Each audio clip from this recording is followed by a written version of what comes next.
Ted Cruz stopped by the Des Moines Register's Iowa State Fair soapbox today. While making his pitch, Cruz summoned up the memory of the Gipper. Washington despised Ronald Reagan. If you see a candidate who Washington embraces, run and hide.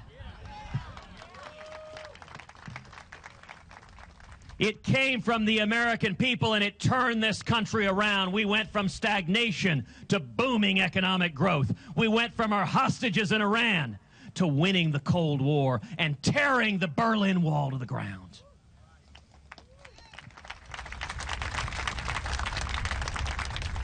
Why am I so optimistic? Because the same thing is happening today.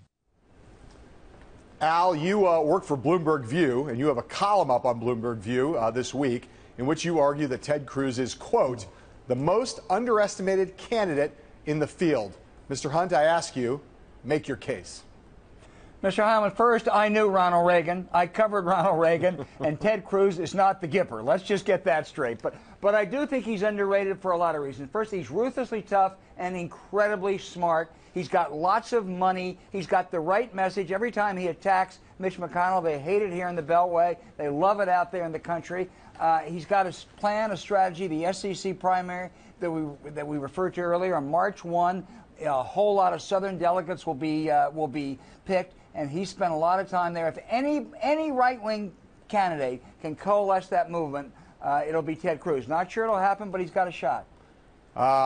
Al, I feel like I should call you Morton, like Morton Kondracki. You're wrong on this topic. No. I think Ted Cruz gets at least as much love as he deserves. Right now, his strategy seems to be we're gonna cozy up to Trump. We're not gonna ever criticize him because when he crumbles, when he falls apart, we want to be there and inherit all of his votes. The problem with that strategy, Al, what if Trump doesn't crumble by the time you get to that SEC primary? All you are then, if you're Ted Cruz, is you're left standing there holding a big pot of money and with a lot fewer votes than you need to win any primary. Actually, Jay Arthur, you're dead right about that, but it'll be curtains for the others too. If Trump doesn't falter, Ted Cruz and everybody else suffers. Well, except for those establishment candidates, Al. That to me, it sets up a perfect race between either John Kasich or Jeb Bush, one-on-one with Donald Trump. I know that's what both Bush and Kasich are counting on. I think Ted Cruz may end up being roadkill.